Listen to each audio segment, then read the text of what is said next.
नमस्कार, YouTube channel Bukkal sir आपका हार्दिक स्वागत करता है। डियर लर्नर, हम 11th क्लास के अंदर जो हमारी यूनिट चल रही थी वो थी, आप लोगों को जैसे पता है, न्यूटन्स लॉ ऑफ मोशन। और लास्ट जो हम टॉपिक कर रहे थे वो आप लोगों को पता है कि फोर्स और इनर्शिया के बारे में हमने डिस्कस किया था, ठीक है। और इसके अलावा हमने Newton's first law, Newton second law हमने डिस्कस किया था।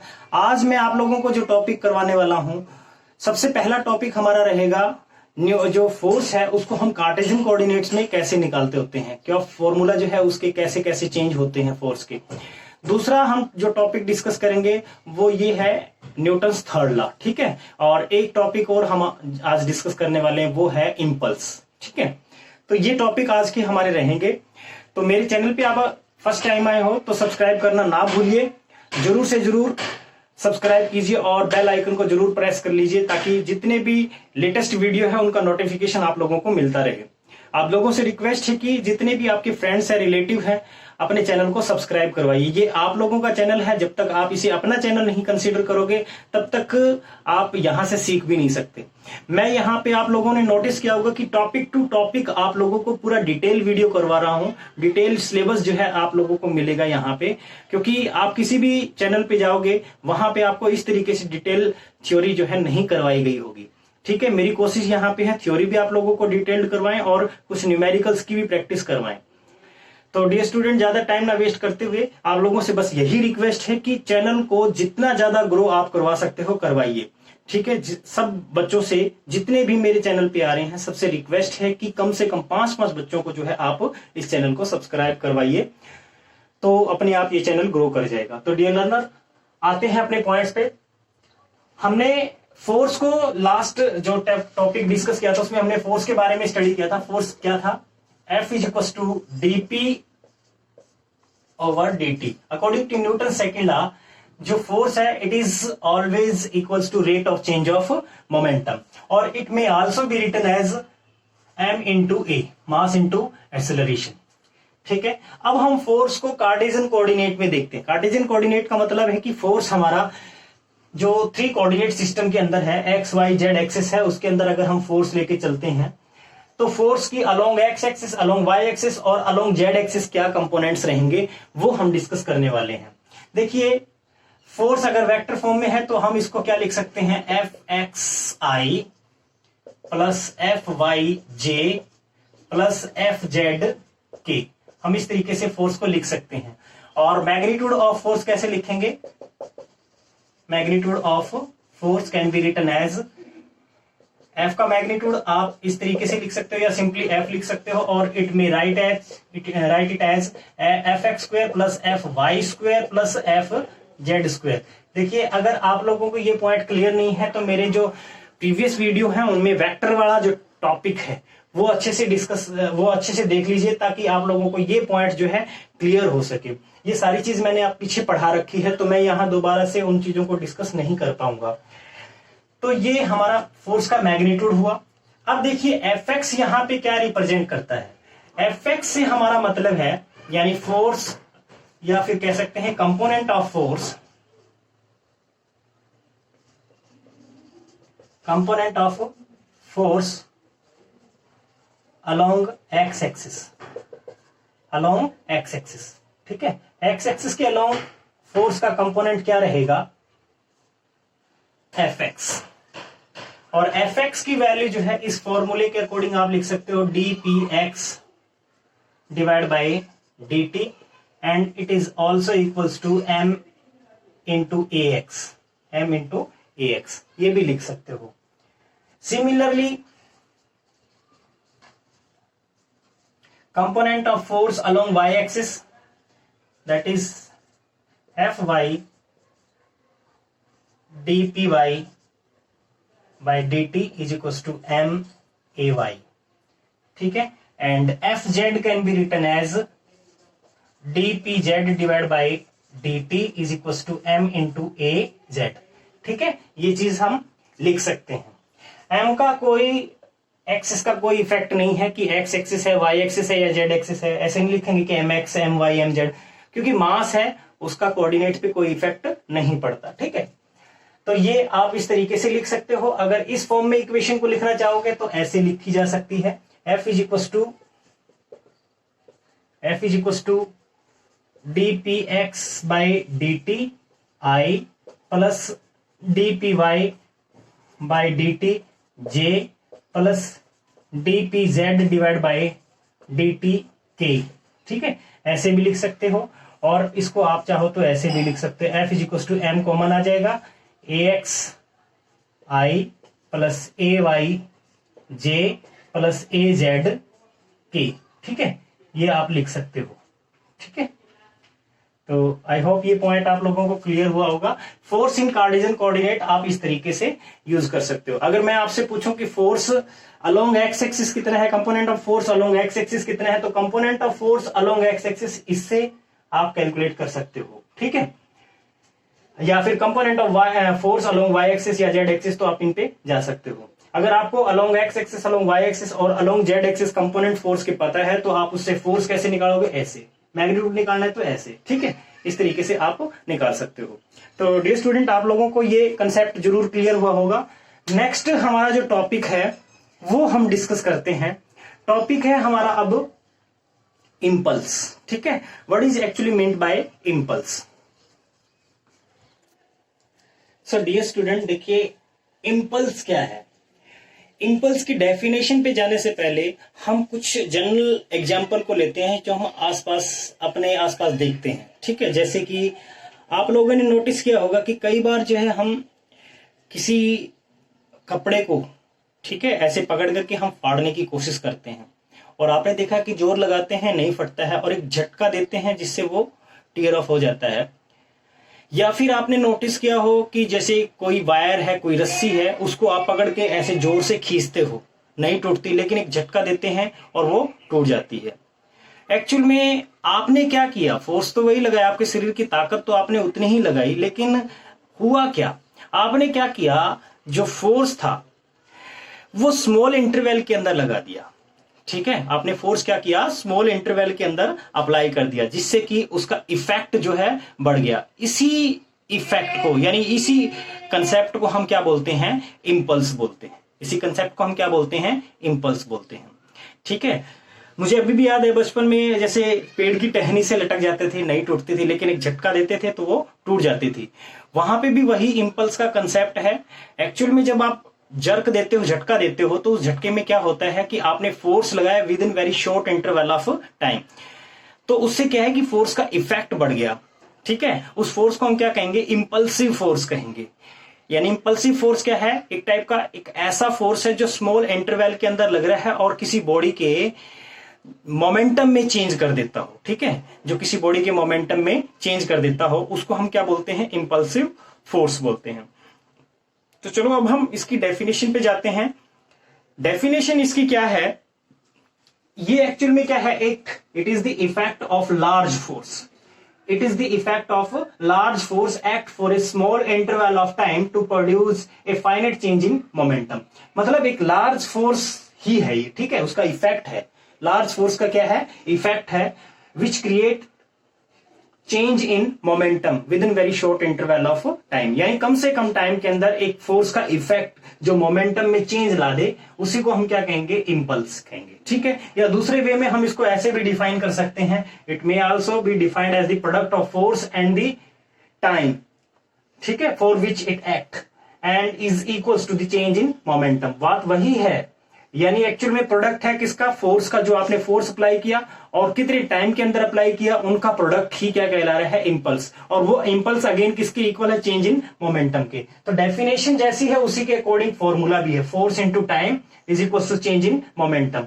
तो याद रखना, इंपल्स के जो डायमेंशंस है, इंपल्स की यूनिट और डायमेंशन बिल्कुल सेम होता है मोमेंटम के।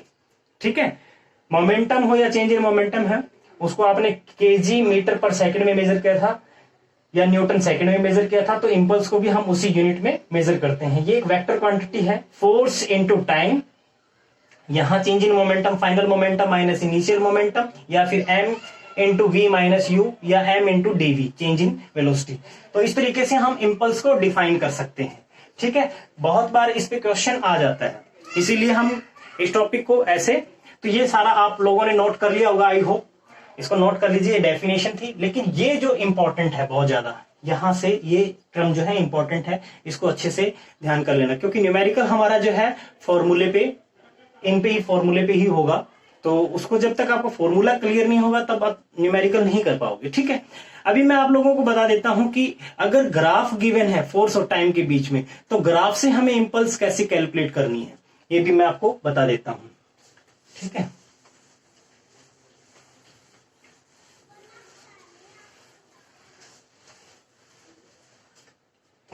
देखिए, लेट्स सपोज हमारे पास में एक ग्राफ है, यहां टाइम है और यहां दे रखा है फोर्स, और कोई भी ग्राफ है, लेट्स सपोज कोई ऐसा ग्राफ हमें गिवन है। तो एक्चुअल में आप क्या करोगे, अगर आप इंपल्स कैलकुलेट करना चाह रहे हो तो आप क्या करोगे, सिंपली आप क्या करो, एक स्ट्रिप जो है डिवाइड कर लीजिए, इस एरिया को जो है डिवाइड कर लीजिए। एक मैंने स्मॉल सी स्ट्रिप ले ली, ये जो पोर्शन है ये किसको रिप्रेजेंट कर रहा है, डेल्टा टी को, ठीक है। ये किसको रिप्रेजेंट कर रहा है, डेल्टा टी को। थोड़ा साफ लिख देता हूं, क्लियर हो जाए आप लोगों को। ये क्या चीज रिप्रेजेंट कर रहा है, चेंज इन टाइम यानी डेल्टा टी, और ये क्या है हमारा जो भी है फोर्स है एफ। अगर मैं इसका इंटीग्रेशन कर दूं तो ये एरिया अंडर द कर्व आ जाएगा। इस कर्व का अंडर द एरिया जो है, यानी इस कर्व का हम ये कह सकते हैं जो एरिया है नीचे का, वो एरिया हमें क्या देगा, इंपल्स देगा, ठीक है। तो यानी इसको मैं लिख सकता हूं फ्रॉम द ग्राफ, या फिर मैं पहले एक बार ये पॉइंट लिख देता हूं, the area under the force time graph gives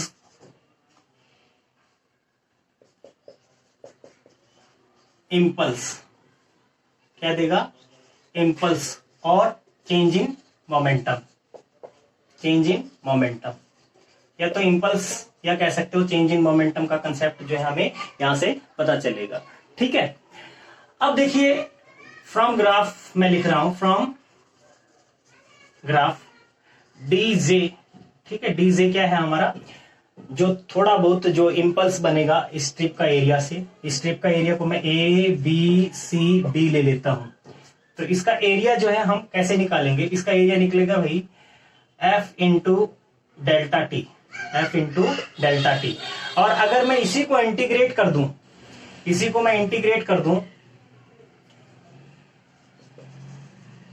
integrating both sides, तो जब हम इसको इंटीग्रेट करेंगे, कहां से कहां तक करना है, वो सपोज करो लास्ट टाइम ये है टी, 0 से लेकर के, ठीक है। तो इसको इंटीग्रेट कर दिया डी जे 0 से टी टाइम के लिए, ठीक है। तो ये हमारा क्या आ जाएगा, एफ डेल्टा टी। तो इसका इंटीग्रेशन जब आप करोगे 0 से टी टाइम के लिए, तो ये हमें क्या देगा, area under the curve, area under the curve. चाहे आप इस तरीके से निकाल लीजिए, यही हमारा क्या हो जाएगा, इंपल्स। इसी को हम क्या कहेंगे, इंपल्स कहेंगे, ठीक है। तो इंपल्स आप एरिया अंडर दी कर्व से निकाल सकते हो। तो न्यूमेरिकल प्रॉब्लम में कई बार जो है ऐसे क्वेश्चन मिल जाते हैं, तो आप बाय इंटीग्रेशन उसको सोल्व करेंगे। तो ये तो था इंपल्स का कंसेप्ट। मेरे ख्याल से आप लोगों को ये पॉइंट अच्छे से समझ में आ गया होगा, प्रॉब्लम नहीं होनी चाहिए। बात कर लेते हैं इसके एप्लीकेशन की। इंपल्सिव फोर्स या इंपल्स का कंसेप्ट अभी आपने सीखा, तो इसका डेली लाइफ में हमारे क्या एप्लीकेशन है। देखिए, आप सब क्रिकेट खेलते हो, क्रिकेट खेला हो या नहीं खेला हो, आपने क्रिकेट खेलते हुए देखा होगा, विकेट कीपर को आपने देखा होगा, टीवी में देखा होगा, जैसे ही बॉल को वो कैच करता है तो अपने हैंड्स को जो है लोअर डाउन करता है, पीछे की तरफ खींचता है, ठीक है। या फिर सपोज करो कि हम टीचर है, कई बार जो है डंडे की जरूरत पड़ जाती है, ठीक है, तो हम पिटाई करते हैं स्टिक से। जैसे ही स्टिक मारने की कोशिश करते हैं, बच्चा हाथ को क्या करता है, नीचे की तरफ खींचता है। वहां एक्चुअल में क्या हो रहा है, वहां यहां ये कह सकते हैं कि जो हमारा इंपल्सिव फोर्स है उसी का कंसेप्ट यूज हो रहा है, यानी इंपल्स का ही कंसेप्ट यूज हो रहा है। जो इंपल्स है जो हमें हर्ट कर सकती है वो फिक्स है, यानी अभी हमने फॉर्मूला जो स्टडी किया, J is equals to F delta T, ठीक है। अभी होता क्या है, ये वैल्यू फिक्स है। जैसे ही क्रिकेट प्लेयर अपने हाथ को पीछे की तरफ खींचता है, कैच करते हुए, तो एक्चुअल में क्या किया उसने, टाइम को इंक्रीज किया, डेल्टा टी को उसने क्या किया, इंक्रीज किया।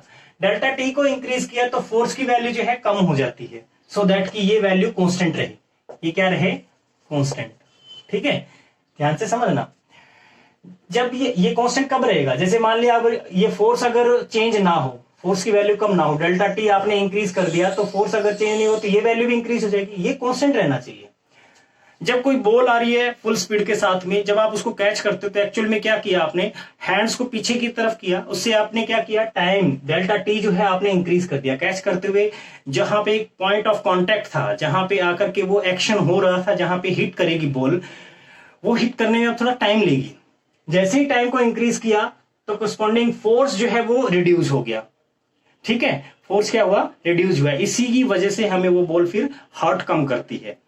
समझ आ गया होगा कंसेप्ट। तो इसका क्वेश्चन कई बार आपसे कंसेप्चुअल क्वेश्चन पूछता है, why the cricket player lower his hand by catching the ball, ठीक है, व्हाइल कैचिंग द बॉल, तो उसका यही रीजन है।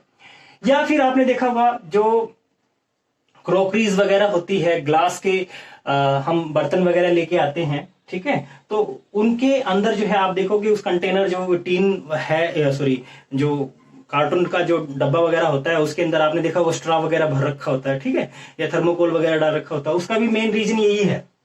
वहां पे भी क्या है, क्योंकि जैसे ही अगर मैं किसी कांच के ग्लास को सिंपली फ्लोर पे डायरेक्ट डालूंगा तो क्या होगा, जैसे ही वो कांटेक्ट करेगा ग्राउंड के साथ में, फोर्स इंस्टेंटली लगता है, डेल्टा टी बहुत कम होता है, और उसी की वजह से जो फोर्स का इफेक्ट है वो बढ़ जाता है, इंपल्स इंक्रीज हो जाएगा, जिसकी वजह से वो टूट जाता है। लेकिन अगर मैं इसको यहाँ पे ये कह सकते हैं कि नीचे जो है कॉटन पड़ी हुई है उसके ऊपर डालते हैं, तो वो ग्राउंड से हिट करने में थोड़ा टाइम लेगा। डेल्टा टी आपने क्या कर दिया, इंक्रीज कर दिया, जिसकी वजह से अब क्या है, जो फोर्स का इफेक्ट है वो रिड्यूस हो गया। फोर्स का इफेक्ट क्या हो गया, रिड्यूस हो गया, यानी कहने का मतलब जो है अब वो नहीं टूटेगा। कोई आदमी फर्श पे फिसल के गिर जाए, ठीक है, कोई आदमी फर्श पे फिसल के गिरेगा तो उसको ज्यादा चोट लगेगी, क्योंकि जैसे ही वो टाइम ऑफ कोलिजन है वो बहुत कम होगा, ठीक है, वो ग्राउंड से जाके टकराएगा, वो बहुत ही कम है, और अगर कम है, टाइम कम है, तो जो इंपल्सिव फोर्स है, या कह सकते हैं कि जो फोर्स का इफेक्ट है वो इंक्रीज हो जाएगा, ठीक है।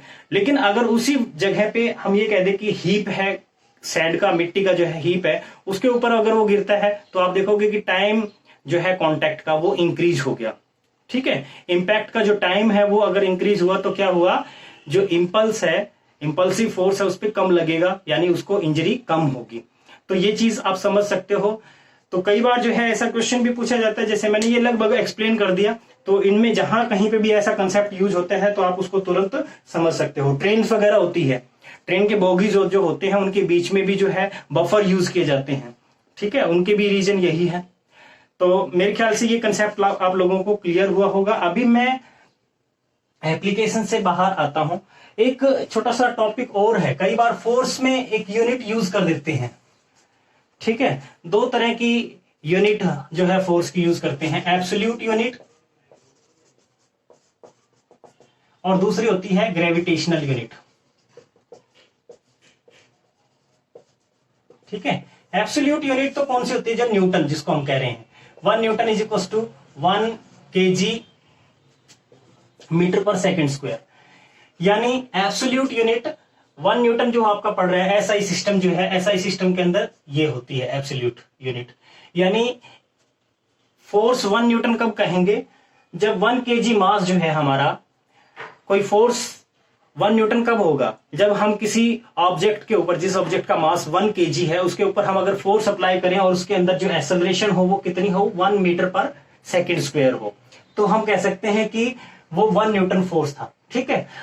कई बार डाइन में भी मेजर करते हैं, सीजीएस यूनिट है ये फोर्स की, किसमें, ये फोर्स की कौन सी यूनिट है, ये तो एसआई यूनिट है, ये सीजीएस यूनिट, ठीक है। सीजीएस में हम डाइन में मेजर करते हैं, तो डाइन में जब हम इसको मेजर करेंगे तो 1 ग्राम सेंटीमीटर पर सेकंड स्क्वायर। ये भी याद रखना, इनमें आपस में क्या रिलेशन है, 1 newton is equal to 10⁵ dyne के इक्वल होता है। तो ये एब्सोल्यूट यूनिट है हमारे फोर्स की। 1 डाइन फोर्स कब कहेंगे, जब हमारे किसी 1 ग्राम ऑब्जेक्ट के ऊपर अगर हम वो फोर्स अप्लाई करें तो उसके अंदर जो एक्सेलरेशन प्रोड्यूस होती है वो कितनी हो, 1 सेंटीमीटर पर सेकंड स्क्वायर। तो हम ये कह सकते हैं कि वो फोर्स हमारा कितना था, 1 डाइन था। तो ये जो यूनिट है इनको हम एब्सोल्यूट यूनिट बोलते हैं। लेकिन कभी कभी जो है हमें ग्रेविटेशनल यूनिट में भी दे देता है फोर्स। ग्रेविटेशनल यूनिट जैसे अभी न्यूटन आपने पढ़ा है, लेकिन कई बार जो है फोर्स को हमें जो है ग्रेविटेशनल यूनिट में देगा तो कैसे दे रखा होगा वो आप देखिए। मतलब एसआई सिस्टम में जब देगा तो उसको वो ऐसे लिखेगा 1 kg वेट, ठीक है। जैसे 1 kg वेट की बता रहा हूं मैं पहले, 1 kg वेट को चाहे वो ऐसे भी लिख सकता है या फिर ऐसे भी लिख सकता है 1 kg फोर्स, 1 kg फोर्स। तो ये कितने न्यूटन के इक्वल है, इसको आप लिख सकते हो 9.8 एक्सेलरेशन ड्यू टू ग्रेविटी। यानी ये एक्चुअल में कौन से वेट की बात कर रहे हैं, ग्रेविटेशनल पुल जो है उसकी वजह से जो फोर्स बन रहा है उसकी बात कर रहे हैं। तो इसको 9.8 से मल्टीप्लाई करोगे तो ये बन जाएगा 9.8 न्यूटन के इक्वल। यानी 1 kg वेट या 1 kg फोर्स जो है किसके इक्वल होता है, 9.8 न्यूटन के इक्वल होता है, ठीक है। तो मेरे ख्याल से ये पॉइंट क्लियर हुआ होगा। इसी तरीके से सीजीएस यूनिट में अगर हम इसको बात करेंगे तो ये हो जाएगा 1 ग्राम वेट, या फिर हम इसको लिख सकते हैं 1 ग्राम फोर्स, ठीक है, 1 ग्राम फोर्स। तो ये किसके इक्वल होगा, ये एक्चुअल में होगा हमारा 980 डाइन के इक्वल होगा, 980 डाइन के इक्वल होगा सीजीएस यूनिट में, ठीक है। तो ये पॉइंट्स जो है आप लोगों को क्लियर होने चाहिए। कई बार न्यूमेरिकल करते हुए हमें बड़ी प्रॉब्लम आती है, अगर ये कन्वर्जन आपको नहीं पता होंगे तो आप नहीं कर पाओगे, ठीक है। तो मेरे ख्याल से ये पॉइंट आप लोगों को क्लियर हुआ होगा। अगर क्लियर है तो हम नेक्स्ट पॉइंट पे चलते हैं, न्यूटन्स थर्ड लॉ। मैं न्यूटन्स थर्ड लॉ पहले ही करवा रहा हूं, इसके न्यूमेरिकल्स जो है नेक्स्ट लेक्चर में करवाएंगे, ठीक है। मैं अभी न्यूमेरिकल इसलिए नहीं करवा रहा हूं क्योंकि इतने अभी टाइम जो है इतने थोड़े टाइम के अंदर हम 1 या 2 न्यूमेरिकल कर पाएंगे। मैं चाह रहा हूं कि आप लोगों को थोड़ा अच्छे न्यूमेरिकल करवा सकूं। न्यूटन्स थर्ड लॉ करते हैं। देखिए न्यूटन्स थर्ड लॉ क्या कहते हैं, पढ़ रखे आप लोगों ने, मुझे बहुत ज्यादा एक्सप्लेन करने की जरूरत नहीं पड़ेगी। न्यूटन्स थर्ड लॉ हमें क्या बोल रहा है, for every action there is always equal and opposite reaction. ये सबको याद होती है, लेकिन मैं आप लोगों को थोड़ा इस पे अच्छे से डिटेल में जाके बता देता हूं। For every action there is always equal and opposite reaction. Action and reaction ये 2 वर्ड मैंने यूज किए हैं। एक्शन और रिएक्शन ये फोर्स है एक टाइप के, ये क्या है, फोर्स। अगर आपसे पूछ ले कि what is the unit of action और रिएक्शन तो आप कहोगे न्यूटन, ठीक है, न्यूटन में मेजर करते हैं। तो ये एक्शन एंड रिएक्शन है। अब यहां मैंने एक लाइन और लिखी है, action and reaction acts on different bodies. 2 अलग अलग बॉडीज के ऊपर एक्ट करती है।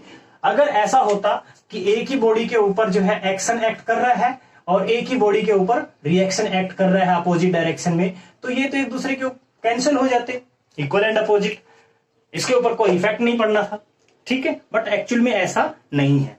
ये कैसे काम करता है, जैसे मान लिया कि हमारे पास में एक बॉल है, ठीक है, लेट्स सपोज हमारे पास में एक बॉल है, ये एक वाल है हमारे पास, ठीक है। इस वाल पे हमने जैसे ही बॉल को थ्रो किया, ये बॉल आकर के हिट करती है। इस बॉल ने क्या किया, इस बॉल ने क्या किया, इसके ऊपर एक्शन किया। क्या किया, एक्शन, ठीक है। और वाल क्या करेगी बॉल के ऊपर, रिएक्शन। वाल पे हुआ है एक्शन और बॉल पे क्या हुआ है, रिएक्शन। दोनों अलग अलग ऑब्जेक्ट के ऊपर हुआ है, सेम बॉडी पे कभी नहीं होता, ठीक है। ये चीज दिमाग में रखना। एक तो न्यूटन्स थर्ड लॉ जो है हमारे काफी जो है एप्लीकेशन है। जैसे आपने बैलून में हवा ब्लो की होगी, हवा भर के आप उसको आगे से जैसे ही छोड़ोगे वो अपोजिट डायरेक्शन में, जिस तरफ से एयर जो है एग्जिट आउट होती है उसके ठीक अपोजिट डायरेक्शन में वो मूव करता है। वो किस वजह से, न्यूटन्स थर्ड लॉ की वजह से, ठीक है। जैसे आपने देखा हो, ये मान लिया एक बैलून है और इसमें एयर जो है हमने फिल कर रखी है, तो ये एयर जैसे जैसे एग्जिट आउट होगी बैलून जो है फॉरवर्ड डायरेक्शन में जाता है, ठीक है। तो ये एक्शन एंड रिएक्शन का ही कंसेप्ट है, न्यूटन्स थर्ड लॉ ही एक्ट कर रहा है। रॉकेट जो है, रॉकेट का कंसेप्ट भी यही है, आप सबने अच्छे से समझा है। रॉकेट में क्या होता है, रॉकेट के अंदर आपने नोटिस किया होगा कि जो एयर है ठीक है, बर्न्ड एयर है वो एग्जिट आउट होती है, नीचे की तरफ जो है थ्रस्ट मारती है, और रॉकेट जो है ऊपर की तरफ जाता है। ठीक है, यानी एक्शन नीचे की तरफ हुआ, रिएक्शन अपवर्ड डायरेक्शन में हुआ। ऐसे ही ये कह सकते हैं कि हमारी टेबल है, कोई टेबल के ऊपर सपोज करो कोई ब्रिक रखी है या बुक रखी है। ठीक है, सपोज करो ये एक हमने एक कोई भी ऑब्जेक्ट ब्रिक कह सकते हैं, ब्रिक रखी है हमने। ठीक है, तो इस ब्रिक का वेट जो है W = mg, नीचे की तरफ लग रहा होगा। According to Newton third law, ये जो प्लेन है जिसके ऊपर ये रखा है, ये इसके ऊपर एक रिएक्शन लगा रहा होगा R। अगर R किसके इक्वल है, mg के इक्वल है, तभी ये रेस्ट में है। अगर ये सपोज करते कि रिएक्शन नहीं लगता तो ये ब्रिक इसके अंदर से नीचे चली जाती। ठीक है, तो न्यूटन्स जो है थर्ड लॉ यहां पे भी एक्ट करता है। तो सीधी सी बात है, ये कंसेप्ट आप लोगों को क्लियर है। तो आगे जो हमारे कंसेप्ट आएंगे न्यूटन्स थर्ड लॉ में, हम उनको अच्छे से समझ पाएंगे। जैसे कोई पर्सन जो है बोट में से, ठीक है, बोट ब्लो कर रहा है, वो जैसे जैसे वाटर को पीछे की तरफ धकेलता है, बोट आगे की तरफ जाती है। ठीक है, सेम स्विमर भी ऐसे ही करता है, वाटर को पीछे की तरफ ब्लो करता अपने हैंड से और वो फॉरवर्ड डायरेक्शन में जाता है। तो ये न्यूटन्स थर्ड लॉ है। एग्जाम्पल मैंने बहुत सारे बता दिए। हमारे जो है जनरली इन एग्जाम्पल्स का +1 के लेवल में बहुत ज्यादा सा इंपॉर्टेंस नहीं है। ठीक है, आप लोगों को ये सब पता है क्योंकि हम 6th 7th 8th में ये कंसेप्ट समझने शुरू हो जाते हैं, तो वहां से आप लोगों को ये पॉइंट मिल जाते हैं। देखिए सपोज करो हमारे पास ये एक बॉल है A और ये बॉल है B। ये इसके ऊपर फोर्स लगाएगी, ये इसके ऊपर फोर्स, जब ये कोलिजन करने जा रही है। ठीक है, तो लेट सपोज लेट FAB क्या है, force on A by B ball. ठीक है, force on A by B ball. इसी तरीके से BA, तो इसको हम क्या लिखेंगे, force on B by A ball according to Newton's third law. According to Newton's third law, Newton's third law क्या कहता है, for every action there is always equal and opposite reaction, that is FAB is equals to minus of FBA। ठीक है, यानी magnitude equal है और minus का जो साइन है वो ये बता रहा है कि अपोजिट डायरेक्शन में है। For every action there is always equal and opposite reaction. तो यही कंसेप्ट है हमारे न्यूटन्स थर्ड लॉ का। ठीक है, ये जितना फोर्स इसके ऊपर लगाता है, ये उतना ही फोर्स अपोजिट डायरेक्शन में इसके ऊपर लगाता है। तो यही हमारा न्यूटन्स थर्ड लॉ है।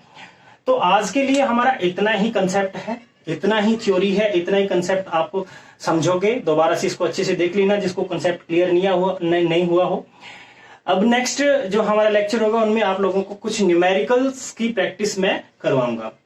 उम्मीद करता हूं आज का लेक्चर आप लोगों को अच्छे से समझ में आया होगा और बहुत ज्यादा आपसे एक बात की और उम्मीद रखता हूं कि कम से कम आज जिसने वीडियो लेक्चर देखा है वो कम से कम 5 लोगों को जरूर से जरूर चैनल सब्सक्राइब करवाएगा। वो चाहे स्कूल में पढ़ता हो, नेट यूजर हो, कोई भी हो, मोबाइल अगर एंड्रॉयड है उसके पास तो आप फोन उसका लेकर के अपना चैनल जो है सब्सक्राइब करवा सकते हो। ठीक है, और पढ़ने वाला बच्चा है तो उसको जरूर बताओ कि भैया पढ़ लो इसको। ठीक है, बहुत अच्छी से जो है हम यहाँ डिटेल में फिजिक्स कर रहे हैं, तो ये आप जो है प्रॉपर